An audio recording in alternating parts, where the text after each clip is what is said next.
여러분, 오늘이 무슨 날인지 아십니까? 내일은 현충일이라는 것은 알겠는데 오늘이 무슨 날인지는 아마 오늘 주일을 맞으면서 달력을 보셨던 분들은 오늘이 성령 강림절이거나 또 오늘 오셔서 미리 주보를 보셨던 분도 성령 강림절이라는 것은 알겠는데 그렇게 별로 마음에 와닿지는 않는 것이 아마 솔직한 심정일 겁니다. 만약에 오늘이 부활절이다. 여러분, 성령 강림절에 지금 우리들의 마음과 만약에 부활절이라고 그랬을 때 우리의 마음은 아마 부활절을 지금 이런 마음으로 예배를 드리면 아마 굉장히 어색할 거예요. 그런데 아마 성탄절도 마찬가지일 겁니다. 추수감사절도 그렇고 최소한 어린이 주일이나 어버이 주일만 해도 그렇지 않을 텐데 성령 강림절이라 그래서 우리는 그게 뭔 건가 이런 생각이 들 만큼 사실 이 성령에 대해서 우리가 많이 오해하거나 또는 소홀히 여기는 경향이 있습니다. 오늘 그래서 성령 강림절을 맞아서 성령 하나님이 어떤 분이신지 하는 부분을 우리가 살펴보기를 원하는데요. 우리가 조금 전에 사도신경을 신앙 고백을 했어요. 그죠? 사도신경을 어떻게 시작합니까?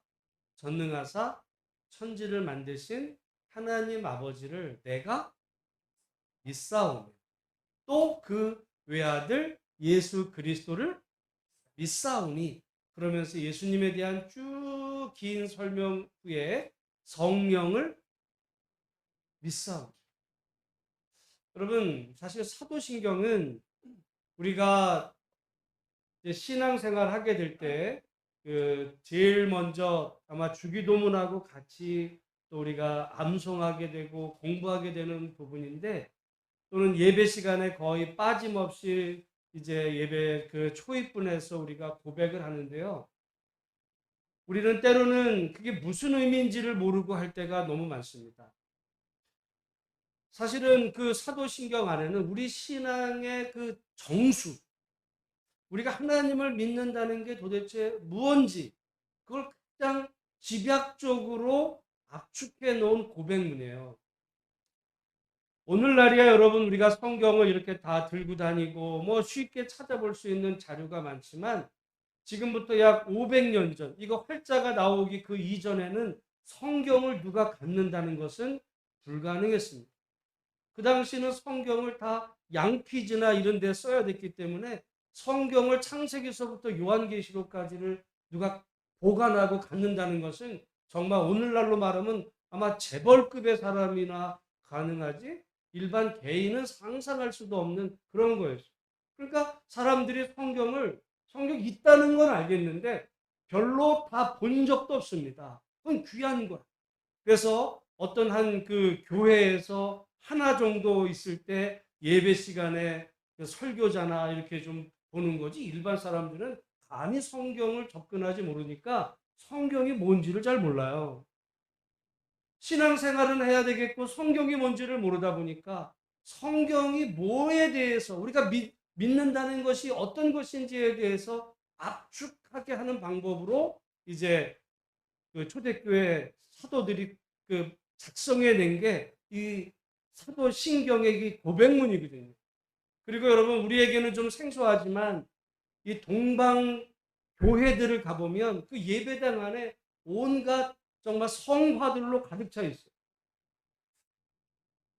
그게 나중에 문제가 되기도 했지만 일리가 있습니다. 왜냐하면 오늘 우리처럼 성경이 없다 보니까 하나님이 어떤 분이신지가 그냥 너무 그냥 자기들 생각으로만 하다 보니까 이 말하자면 그림을 그려놓은 게 아니라요.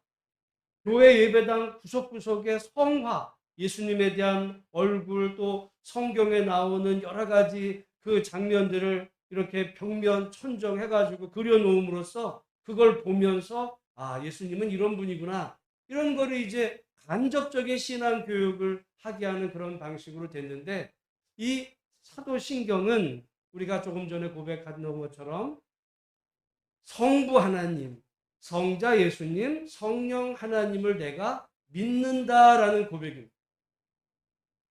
근데 그 중요한 말은 그 믿는다라는 말을, 그게 어떤 말이냐면, 우리는 그분이 그런 분이라고 나는 그렇게 생각한다라는 게 믿는다라고 생각하지만은, 이 본래 사도신경은요 라틴어로 기록이 됐어요.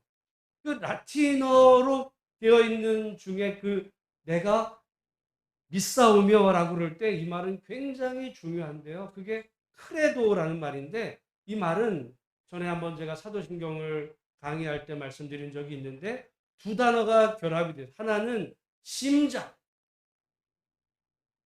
그 심장 꼬르라는 말인데, 거기서 이제 영어 단어 카디액이라는, 심장병이라는 그 카디액이 나왔던 그 라틴어 어원이 꼬르, 심장이거든요. 그리고 하나는 그 도라는 말은 준다는 겁니다. 그러니까 내가 믿는다라는 말은 뭘 준다는 거야? 심장을 주는 거야.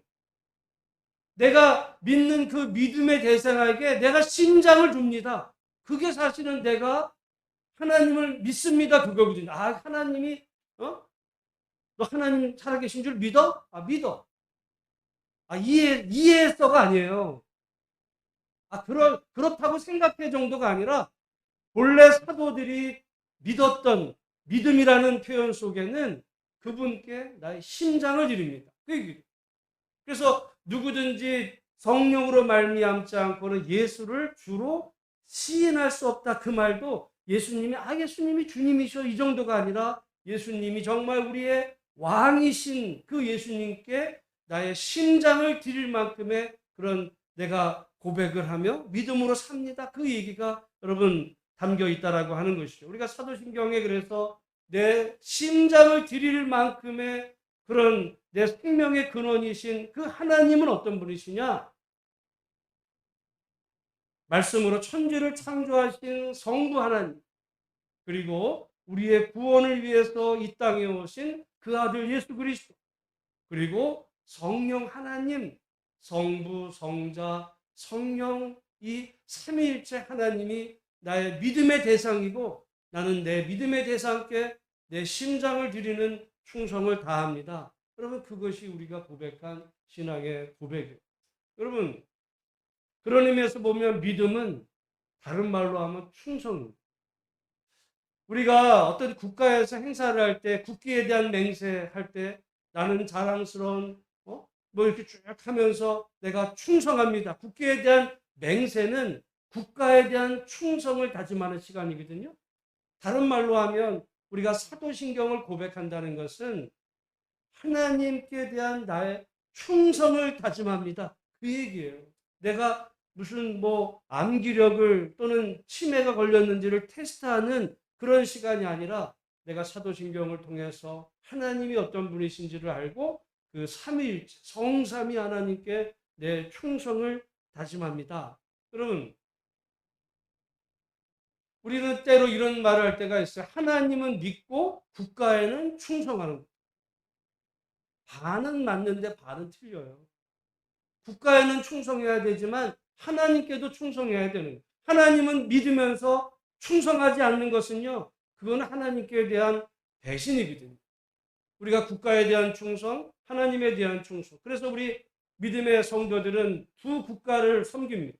하나는 우리가 태어나 자라고 또 살아갈 대한민국이라고 하는 국가와, 우리의 영의 아버지로부터 우리가 택함을 받고 태어나게 된 하나님의 나라, 이 두 나라. 그런데 여러분, 어떤 때는 하나님의 나라와 우리가 살아가야 될 이 세상 나라가 때로 우리에게 충성을 둘 다 요구하는데, 어떤 경우는 하나님 나라에 대한 충성과 국가에 대한 충성이 충돌할 때가 있어요. 다른 말로 하면 국가의 법 가운데 하나님 나라의 법에 이게 다 맞아지면 좋겠지만 그것이 위배될 때가 있습니다. 그러면 그럴 때 국가의 법과 하나님 나라의 법, 두 개가 다 같을 때야 문제가 안 되지만, 두 개가 만약에 충돌이 된다면 여러분, 그 가운데 우리는 무엇을 택해야 되는가? 그럴 때는 우리는 이야기, 국가의 법은 국가의 법은 따라야 되고 하나님은 믿으면 되는 거다라고 말할지 모르지만 그러지가 않아요. 하나님도 우리에게 충성을 요구하십니다. 그래서 국가보다 사실은 우리 그리스도인들은 한 단계 위인 하나님의 나라의 법을 따르는 사람. 그래서 우리를 하나님 나라의 백성이라고 그러죠. 그래서 여러분, 세상의 법이 하나님의 법과 충돌되지 않는 한 국가의 법을 따르지만, 그러나 국가의 법이 하나님의 법에 위배될 때 우리는 과감히 국가의 법이 아니라 하나님의 법을 따르는 하나님 나라의 백성. 그런 거. 그 사실을 알고 우리가 사도신경을 고백할 때마다 나의 충성에 대해서 이신 말씀으로 천지를 창조하신 하나님 아버지, 그 아들 예수 그리스도, 성령 하나님을 내가 믿습니다. 여러분, 늘 신앙을 고백하면서 정말 하나님의 백성으로 산다는 게 무엇인지를 늘 기억하고, 내일이 현충일인데 현충일은 우리 국가에 대한 충성을 다시 한번 생각해 보잖아요. 오늘 성령 강림절을 통해서 우리는 정말 하나님 나라 백성으로 나는 어떻게 살아야 되는지, 하나님께 대한 충성은 우리가 어떠한 것인지에 대해서 다시 한번 이 예배 시간에 우리 자신들을 돌아볼 수 있는 은혜가 있기를 간절히 소망합니다. 근데 이렇게 사도신경을 보면 가만히 보면요, 성부 하나님에 대해서는 전능하사 천지를 창조하신 하나님, 설명이 어느 정도 되어 있지만, 그러나 예수님에 대해서는 설명이 길어요. 그죠? 동정녀 마리아에게서 태어나시고 그리고 이제 부활하시고 승천하신 내용이 있고 나서 그 다음에 성령에 대해서는 아무런 수식어가 없어요. 그냥 나는 성령을 믿사오며 그러거든요. 그러면 이상하잖아요. 왜 성령에 대해서는 수식어가 하나도 안 붙고 예수님에 대해서는 그렇게 길게 설명이 되어 있을까? 우리는 잘못 생각하면 예수님이 더 중요하신 분이기 때문에, 만약에 성령 하나님보다 예수님이 더 중요하신 분이기 때문에 길게 설명했다라고 만약에 우리가 생각한다면 그건 우리가 심각한 문제가 있는 거예요. 그렇지 않아요. 성부, 성자, 성령 삼위일체 하나님은 같은 인격체로서 한 공동체를 이루신 위아래 서열이 없어요. 하나를 이루신 분인데 왜 성자 예수님에 대해서 그렇게 길게 설명이 되는가? 여러분, 그건 이유가 딴 게 중요해서가 아니고요. 중요하기로 말하면 성자 예수님도 중요하지만 성령 하나님도 동일하게 중요하십니다. 그럼에도 성자 예수님을 길게 설명한 이유는 기독교 역사에서 성자 예수님에 대한 논쟁이 굉장히 치열했어요. 과연 예수님이 하나님의 아들이 맞냐? 그분은 진정한 하나님이시고 100% 인간이냐에 대한 이 논쟁이 많았기에 초대교회는 그분은 우리와 정말 다름없는 100% 인간이면서 동시에 하나님이라는 사실이 인간적으로는 믿어지지 않기 때문에 그 설명을 하게 하기 위해서 예수님에 대한 그 설명이 긴 거거든요. 여러분, 그래서 요즘 우리나라에서야 뭐 종교가 많지만 우리가 이 성경의 그 뿌리로 올라가 보면 유대교와 기독교가 갈라져요. 결정적으로 어떤 것 때문에 갈라지냐면 예수님을 하나님으로 인정하느냐의 여부 때문에 갈라집니다. 성부 하나님에 대한 거는 같아요. 왜냐하면 그들도 구약 성경을 갖고 있기 때문에 성부 하나님이 천지를 창조하셨다는 것은 유대인들도 믿습니다. 심지어 이슬람 사람들도 믿어요.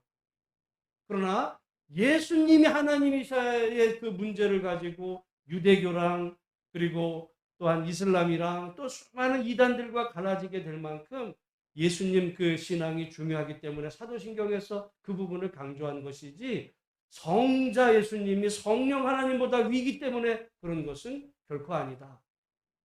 그러면 우리가 그러면 앞으로 성령 하나님을 강조하기 위해서 우리가 이 성령 강림절을 부활절이나 또는 성탄절만큼 중요하게 어떤 행사로 치러야 되지 않겠나? 성령 하나님이 좀 오늘 우리가 이렇게 성령 강림절에 이런 식으로 예배드리면 좀 섭섭하지 않을까 여러분 생각할지 모르지만 그렇지가 않아요. 성령 하나님의 특징은 자신을 높이는 것이 아니라 예수를 높이기를 원하죠.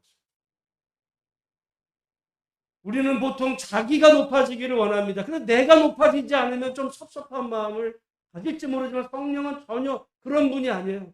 오히려 우리가 부활절, 성탄절 또는 뭐 추수감사절 우리 보통의 어떤 주의를 통해서 정말 하나님을 높일 때 그리고 예수님을 높일 때 그때 우리가 그런 모습을 통해서 기뻐하시는 분이 성령이시다. 성령은 그래서 겸손한 영이고 주의 영이고 하나님의 영으로 우리가 정말 기쁨으로 하나님을 찬양할 때 우리가 기쁨으로 예수를 높일 때 그 안에 겸손의 영이신 성령께서 기뻐하신다. 그 사실을 기억하되 다만 우리가 때로는 너무 성령 하나님에 대해서 소홀하게 여기는 경향이 그래서 오늘 성령 강림절에 성령 하나님이 어떤 분이신지 여러분이 예수로 충만하고 믿음 생활 정말 기쁨으로 할 때 정말 그 힘을 주시고 기뻐하시는 분이 성령이라는 사실이 여러분 마음속에 믿어지는 은혜가 있기를 간절히 소망합니다. 성령이 어떤 분이신지 뭐 성경에서 많이 찾아볼 수 있는데 오늘 에스겔서 말씀을 통해 살펴보면 우리 에스겔서 36장 26절에 보면 이렇게 말하죠. 또 어떤 영을 새 영을 너희 속에 두고 성령은 어떤 영이래요? 새롭게 하시는 새롭게 하시는 영이고요. 그 다음에 27절 또 어떤 영을 내 영. 내는 누굴까요? 하나님의. 그래서 성령은 어떤 분이시냐? 그 안에 다 담겨있어요. 성령은 하나님의 영이시고 또는 주의 영, 하나님의 영이시고 그분이 하시는 가장 중요한 일은 뭘까요? 새롭게 하시고. 성령은요, 하나님의 영으로 새롭게 하시고. 새롭게. 그래서 성령께서 성령으로 말미암지 않고는 예수를 주라 시인할 수 없다.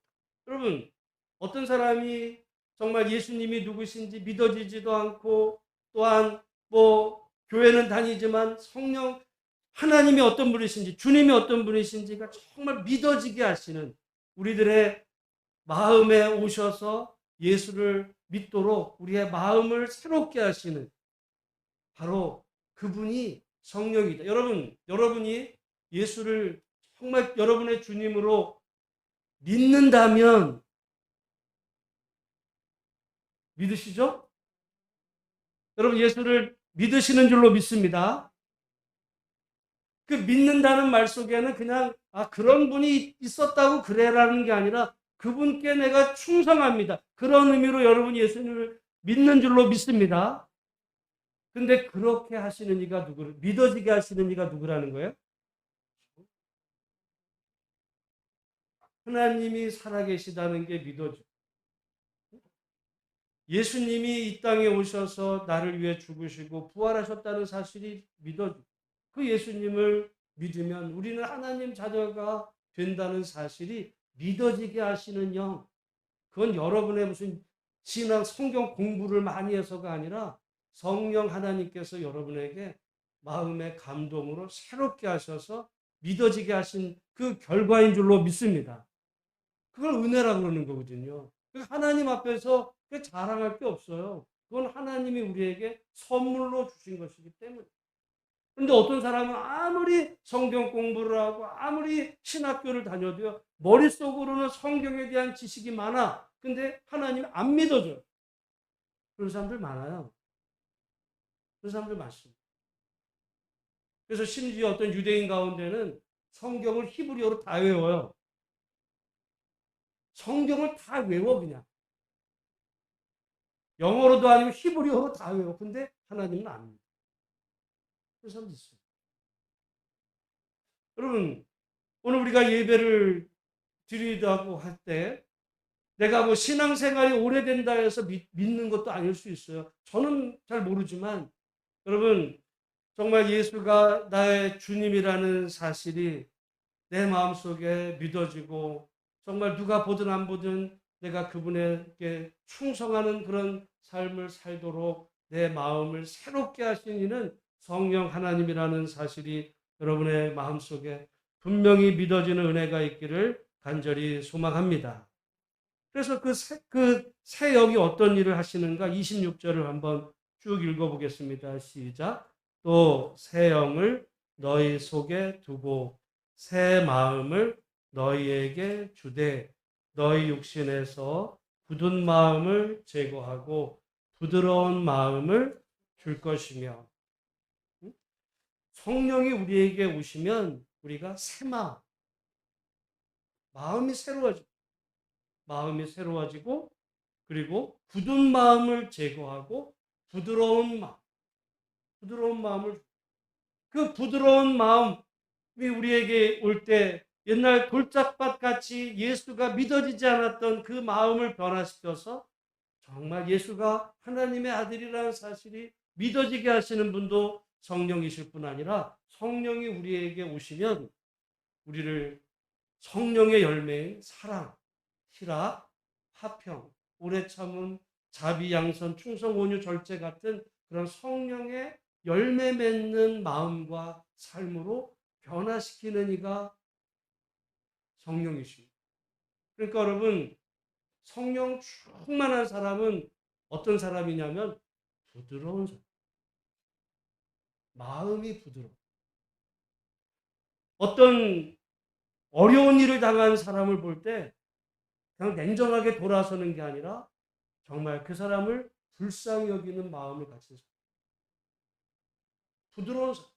남을 정말 긍휼히 여길 줄 알고 다른 사람의 아픔을 볼 때 함께 아파할 수 있는 마음의 사람.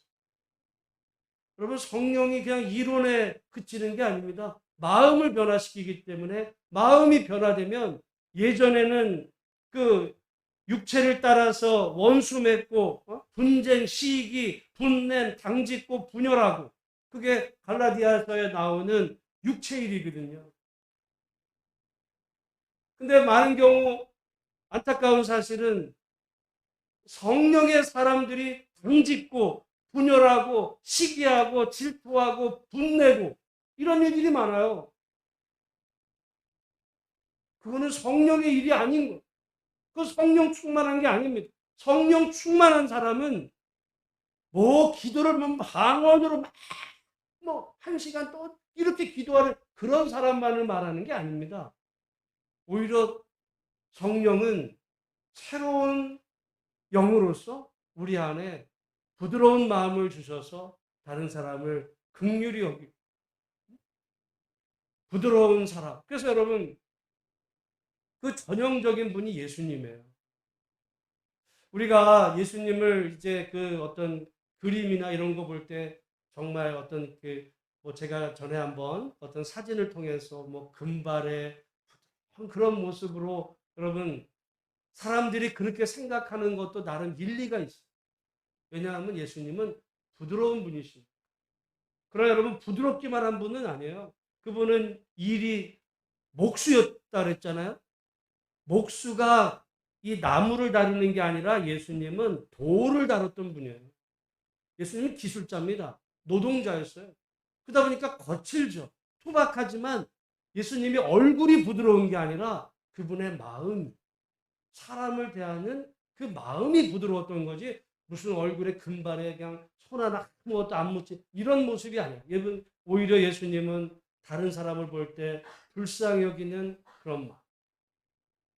여러분, 오늘 우리가 성령에 충만한 사람들로서 우리가 사람들이 점점 오늘날 시대가 분쟁, 사회적인 갈등이 상대방을 향해서 돌을 던지고 방을 짓고 분열하는 이 사회적인 어떤 갈등이 정말 하늘을 찌르는 이런 시대 속에서 성령의 사람들은 오히려 사랑하고 화평하고 다른 사람을 긍휼히 여기고 온유하고 절제하는 그런 성령의 전정 충만한 사람들로 변화되어가는 우리 한 분 한 분들이 다 되시기를 주의 이름으로 축원합니다.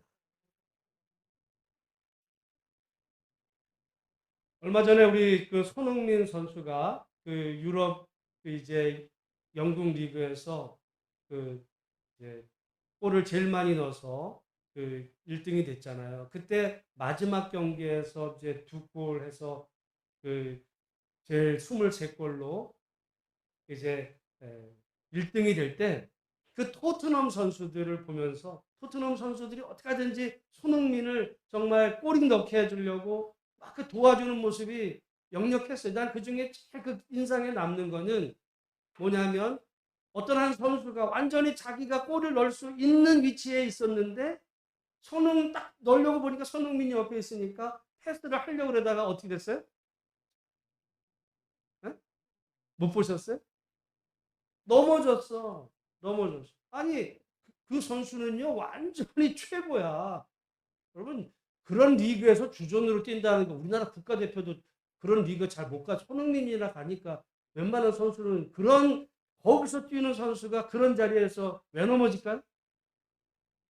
갑자기 몸이 이제 이게 넓까 패스할까 하다가 긴장돼가지고 넘어지는데 말이죠. 제가 이 말씀을 드리냐면, 운동선수 중에 정말 인류와 이류가 좀 달라요. 무슨 개인적인 어떤 실력도 이런 게 있지만은 정말 인류 중에서도 어떤 선수들이 정말 자기 실력을 잘 발휘하는 선수는 제일 중요한 게 힘을 빼는.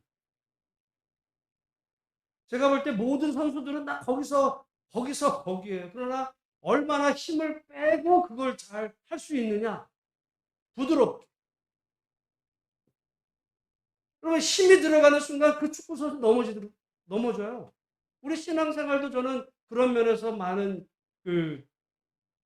생각할 점이 있다. 여러분 성령 충만한 거는 뭔가 무슨 내가 결심으로 충만하고 무슨 어떤 인간의 의지력으로 충만한 게 아니라 오히려 부드러워지는 거예요. 상대방을 여유 있게 대하고 상대방을 배려할 줄, 상대방의 입장을 이해할 줄 아는 사람. 내 주장만을 주장하고 상대방을 꺾는 게 아니라 상대방을 긍휼히 여길 수 있는 마음.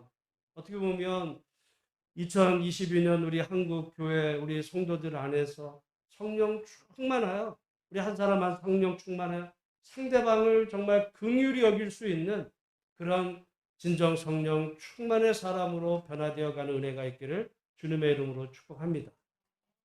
어떤 데서는 방언을 해야 성령 받았다라고 말하는 데도 있어요. 그렇지 않아요. 저도 방언합니다.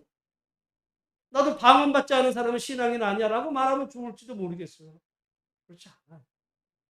근데 어떤 사람들은 방언 막 성령 충만한데 사람이 너무 거칠어. 그건 성령 충만이 아니야. 오히려 성령으로 충만하면요. 부드러워져. 여기 지금 그 얘기를 하잖아요. 또 새 영을 너희 속에 두고 새 마음을 너희에게 주되 너희 육신에서 굳은 마음, 여기 굳은 마음은 돌 같은 마음입니다. 돌 같은 마음을 제거하고 부드러운 마음, 부드러운 사람이 되는 거예요. 여러분 성령 충만해서 정말 부드러워. 그러니까 예수님을 볼 때 예수님이 부드럽다라고 느낄 만큼 그런 부드러운 사람으로 여러분 부드러워져 갈 때 마음도 부드러워지면 우리 얼굴도 우리 인상도 그러니까 인상이 여러분 50이 넘으면 자기 얼굴의 인상에 책임져야 된다는 말처럼 성령으로 충만하자면 인상도 좋아져요. 인상도 좋아. 그런 은혜가 있기를 주의 이름으로 축복합니다. 오늘 여기 말씀 성령은 또 어떤 일을 하시는가? 27절 같이 한번 읽어보겠습니다. 시작. 또 내 영을 너희 속에 두어 너희로 내 율례를 행하게 하리니 너희가 내 규례를 지켜 행할지라. 여러분 성령을 우리 속에 두어 하나님이 하시려는 일이 있어요. 뭘 하신다는 거예요? 내 율례를 행하게. 율례가 뭐예요? 말씀이야. 다른 말로 하면 구약에는 율법이에요. 율법을 지키게 하기 위해서 성령을 주시는 하나님의 말씀대로 살게 하기 위해서 우리에게 성령을 주십니다. 그러니까 성령을 주시면 예수가 믿어지는 것뿐만 아니라 말씀대로 사는 거예요. 그러니까 어떤 사람이 말씀대로 안 살아. 그러면 말이죠. 사실은 그 사람은 성령이 없는 거야.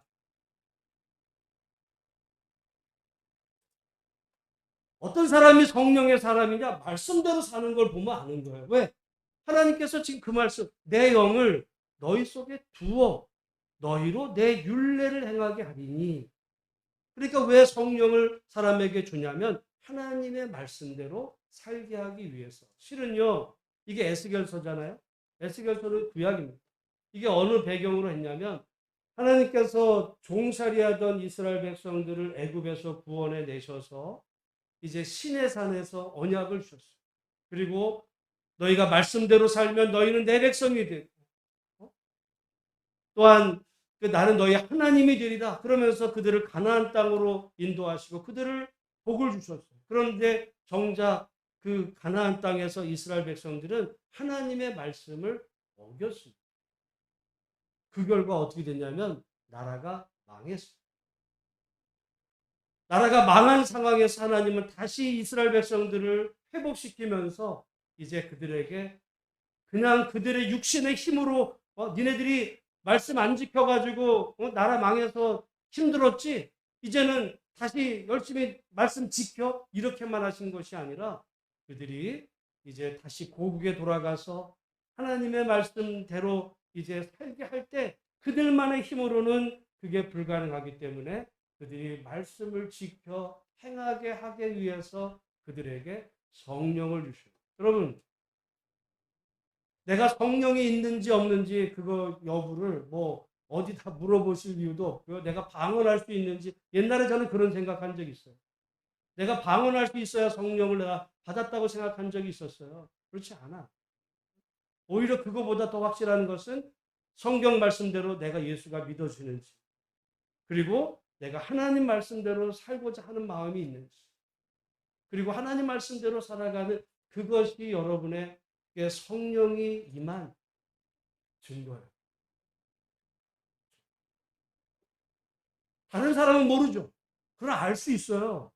여러분 안에 성령이 있는지를 저도 알 수 있습니다. 뭐 여러분 안에 성령이 투시 연사로 보이는 게 아니라 여러분들이 말씀대로 살아가는 사람은 그 안에 성령입니다. 그러나 하나님 믿는다 그러면서 말씀대로 안 살면 그 안에 성령이 없는 성령을 탄식하게 하는 거거나 성령을 소멸시키는 과정 가운데 있는 거죠. 여러분 하나님께서 우리에게 충만히 임하셔서 우리 육신으로는 율법의 말씀을 다 지킬 수 없지만 그러나 성령으로 충만하게 하셔서 하나님의 말씀을 지켜 행하게 하셨다는 사실을 기억하면 여러분 성령 충만은 곧 어떤 거냐면 말씀 충만입니다. 여러분 성령으로 충만하셔서 하나님의 말씀대로 행하는 은혜가 있기를 주의 이름으로 축원합니다. 그러면 한번 질문해 보겠어요? 예수님은 율법을 어기신 적이 있을까요? 없을까요? 예수님은 안식일을 어기셨어요? 안 어기셨어요? 어? 그러니까 이제 이게 문제가 되는 거예요. 여러분, 그러면 안식일을 지키라는 건 십계명의 율법이죠. 근데 예수님은 어겼다면 뭐 문제가 되는 거예요. 어? 예수님은요, 율법을 어긴 적이 없어요. 이 문제가 왜 그러냐면 이제 율법과 율법주의가 달라요. 율법에 이제 본래 하나님께서는 율법을 주셨는데 우리가 이런 문제가 있어요. 가령 안식일을 지켜라. 그런데 어떻게 하는 게 안식일을 지키는 거예요? 어? 여러분 사람들마다 안식일 오늘 주일이야. 그러면은 어떤 사람은 그래요. 장사 안 하는 게 안식일을 지키는 거야. 또는 어떤 사람은 차 안 타는 게 안식일을 지키는 거야. 어떤 사람은 밖에 나가서 음식 안 사 먹는 게 안식일을 지키는 사람마다 다 달라요. 그러면 여러분 직장 생활에서 오늘 회사 급한 일이 있어 여러분 회사 가서 근무해야 되면 안식일 어긴 거예요? 그래놓고 어떤 사람이 장사하면 어겼다고 그러고 이게 다 사람마다 기준이 다르죠. 근데 구약에는 십계명에 보면 안식일을 지켜라라고 했지 어떻게 지켜라는 말은 없어요. 그러다 보니까 여기서 문제가 생기다 보니까 이제 유대인들이 뭘 하게 됐냐면 율법의 주변에 울타리를 치라는 게 아주 유명한 말입니다. 왜냐하면 어떻게 해야 율법을 지키는지를 모르다 보니까 이제 그 율법을 잘 지키려면 어떤 일을 하고 안 하고 하는 규정들을 막 만들기 시작했어요. 규정들. 주변에 울타리를 친 거예요. 그러니까 주일을 가령 안식일에 몇 리까지 걷고 더 이상 걸으면 안 돼. 뭐 안식일에는 요거는 해도 되고 저거는 안 돼. 뭐 이런 일들을 사람들이 정해놓은 건데 성경에는 그런 게 있어요, 없어요? 없어. 없는데 사람들이 울타리를 치고 만든 거예요. 그게 뭐냐? 그게 율법주. 그러니까 이제 나중에 가면 어떤 일이 벌이냐면 안식일을 왜 지켜야 되는지에 대한 생각은 없어졌어요. 그리고 뭐만 남았냐면 그 안식일 날 뭘 해야 되고 안 해야 되고 되는 이 규정만 남은 거예요. 울타리만 남고 핵심은 사라진 거야. 안식일은요, 본래 생명을 살리는 날이었어요. 왜냐하면 안식일에 여러분 이제 출애굽기 20장하고 신명기 5장에 보면 거기에 어떤 내용과 연관이 되냐면 그 당사자만 지키는 게 아니라 그 집안에 있는 노비나 심지어 그 가축들까지도 다 지켜라 그랬거든요. 그럼 생각을 해보세요. 2000년 전 그 시절에 노비는요, 오늘날로 말하면 기계예요. 여러분, 기계가 쉴 날이 어디 있어요? 기계는요, 기계 같은 인간 노예는 언제 쉬냐면 아파도 못 쉬어. 언제 쉬어요? 죽는 날이 쉬는 거예요. 그런 시대에 그렇게 살아가는 그 사람들에게 어떻게 보면 하나님이 법으로 그가 아무리 종일지라도 기계 같은 인간이라 할지라도 일주일에 하루는 법적으로 쉬게 해줘라. 왜냐하면 쉬지 않고 굴리다 보면 인간이 병들어서 시름시름 앓다 죽어가는 그런 인간이거든요. 여러분 오늘날 만약에 요즘 우리가 5일째 근무잖아요. 10년 전만 해도 토요일날 근무했어요. 여러분 다시 그러면 6일 근무제로 다시 돌아가고 아마 지금 그러면 난리 날 겁니다. 그리고 일요일도 근무해. 이러면 말이죠. 내가 기계냐고. 여러분 쉰다는 게 얼마나 소중한지 하나님은 그래서 지금부터 수천 년 전에 정말 인간이 쉬지 않고 산다는 것은 곧 죽음이라는 걸 아셨기 때문에 법으로 보장하셔서 안식일에 쉬게 하셨는데 하나님의 그 안식일의 본래 뜻은 생명을 살리는 일이었어요. 근데 사람들이 거기에 울타리를 치다 보니까 나중에 예수님 당시에 그 율법주의자들, 바리새인들은 그 울타리를 예수님이 그거를 울타리를 건드렸느냐 안 건드렸느냐를 가지고 예수님을 이제 비난하기 시작하거든요. 그러나 예수님은 하나님이 안식일을 주신 본래의 뜻을 지키고 그러니까 율법주의자의 관점에서 예수님이 안식일을 어긴 것 같지만 예수님은 안식일을 잘 지키십니다. 여러분 이렇게 한번 생각해 보면 됩니다. 어느 날 현장에서 가늠하다 잡힌 여인을 데리고 왔어요. 사람들이 그러죠. 이 여인을 어떻게 할까? 율법에는 어떻게 하라 그랬어요? 돌로 쳐 죽여. 그러면은 예수님이 율법을 잘 어기신다, 율법을 잘 지키신다면 예수님은 어떻게, 율법에 그랬으니까 그냥 해. 그렇게 말씀하셔야 율법을 지킨 거겠잖아요. 근데 여러분, 하나님이 율법에 그렇게 가늠하다 잡힌 사람을 죽이라 그러게 본래 죽여라는 데 목적이 아니라 사람들을 보호하기 위한 목적. 그러니까 예수님이 뭐라 그랬어요? 너희 중에 죄 없는 자가 먼저 돌로 치 죽이지 말라는 죽이지 말. 예수님은요 율법을 어긴 적이 없어요.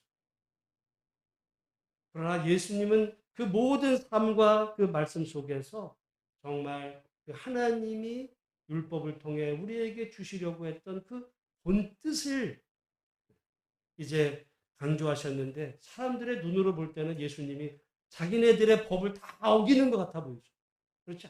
예수님은 말씀 어기신 적이 없습니다. 오늘 우리가 마찬가지 성령 충만하면 말씀으로 충만하게 되고 말씀의 어떤 본래 뜻을 따라서 정말 행하게 되는 하나님의 사람으로 변화되어 가는 줄로 알고 성령 충만하시고 말씀 충만하시기를 주의 이름으로 축원합니다. 여러분, 예루살렘에서 여리고로 내려가는 길에 거반 맞아 죽어가는 사람이 있었어요. 근데 그 사람을 제사장과 레위인이 보고도 그냥 지나쳤거든요. 뭐 여러 가지 이유가 있지만 사실 그 사람들이 지나친 이유가 제가 볼 때는 성경에 나오지 않지만 그 사람들 정말 신앙인이라고 볼 때 제가 볼 때는 그 사람들 율법을 지키기 위해서였어요. 왜? 제사장과 레위인은 죽은 사람을 손에 대면 돼요? 안 돼요? 안 돼. 그러다 보니까 죽어가는 건 알겠는데 나는 저 사람을 손댈 수가 없어. 그리고 아무도 저 사람을 도와줄 필요 없으니까 간 거죠. 율법을 지킨 거야, 안 지킨 거야? 지킨 거야. 그러나 사마리아는 지나가다가 그 죽어가는 사람을 동시에 오히려 가서 이제 돌봐줬다는 이야기 만진 거예요. 그리고 그의 모든 것을 했을 때 율법적으로 보면 오히려 사마리아인이 어겼다고도 볼 수 있어. 그러나 오히려 그것이 하나님의 말씀을 지킨 겁니다. 여러분, 오늘 우리는 이 말씀을 지킨다는 게 어떻게 보면 정반대가 될, 말씀을 지킨다는 어떤 그런 형식적인 이유 때문에 하나님의 본래의 뜻을 어길 수도 있고, 겉으로 볼 때는 하나님의 말씀을 어긴 것 같은데 실은 하나님의 말씀을 지키는 이 사실들을 우리가 잘 분별해 볼 필요가 있습니다. 모든 율법은 생명을 살리고 사람을 구원하는 그것이 하나님의 율법의 핵심입니다. 성령으로 충만하면요. 그래서 사람을 살리는 일을 합니다. 성령으로 충만하고 누구를 죽여라. 오늘 한국 교회가 막 누구를 저주에 날려요. 성령 충만 아니야. 오히려 성령으로 충만하면 긍휼력이 되고 위에서 기도하게 되고 불쌍히 여기게 되고 불의 앞에 오히려 저항하고 불의에 편승하는 것이 아니라 오히려 공의와 정의를 외치며 하나님의 뜻을 따라 믿음으로 걸어가는 오직 하나님께 충성 그런 하나님의 사람들이 된다는 것을 여러분 볼 때 오늘 이 성령 강림절을 맞아 우리 모든 한 분 한 분들이 부드러운 마음, 부드러운 사람으로 정말 인격적인 사람, 다른 사람을 긍휼히 여길 수 있는 사람. 그래서 그 사람을 보면 정말 예수의 향기가 흘러넘치는 그런 믿음의 사람으로 변화되어가는 우리 한 분 한 분들이 다 되시기를 주의 이름으로 축원합니다. 오늘 한국 사회는요 정말 스트레스 지수가 최고예요. 사회적 갈등 지수가 어떻게 보면 6.25 직후만큼이나 지금 너무 치열. 거의 뭐 총만 안 들었지 거의 죽일 지경. 그런데 제가 엊그제 뉴스를 보니까 일본에서 한국으로 가려고 하는 사람들이 비자를 받으려고 영사관 이런 거에 수십 미터 줄을 서고 막 밤을 새운 사람도 있대. 한국 가는 비자를 받으려고. 왜 그러겠어요? 한국이 싫어하는데 한국이 못 사는 나라 같은데 그러겠어요? 일본 사람들도 한국 가고 싶어서 줄을 선다는 거예요. 그만큼 외국에서 볼 때 한국이 몰라. 외국이 잘 몰라서 그런지 모르지만 일본에서는 정말 외국에서는 가보고 싶은 나라가 됐어요. 근데 우리 안에서는 정말 못 살겠다, 정말 죽고 싶다, 저 죽을 것 같다 이런 어떤 아우성들이 들려오는 이런 현실을 우리가 삽니다. 이런 중에 인플레는 높아지고 뭐 금리는 뛰고 뭐 정말 앞으로 장담할 수 없는 이런 시대가 여러분 되는 중에 우리가 어떻게 해야 될까? 그리스도인으로서 특별히 사회적 갈등의 지수가 높아지는 이 시대에 교회가 어떤 한편에 서서 상대방을 향해서 비난의 그 저주를 날리는 그런 것이 아니라 성령으로 충만해서 이 땅에 하나님의 은혜와 평화가 정말 공의가 강같이 흐르는 나라와 민족 되기를 위해서 하나님 앞에 무릎 꿇어 기도하는 우리 한 분 한 분들이 다 되시기를 주의 이름으로 축원합니다. 여러분 말씀 충만하시고 성령 충만은 곧 예수 충만이고 말씀 충만입니다.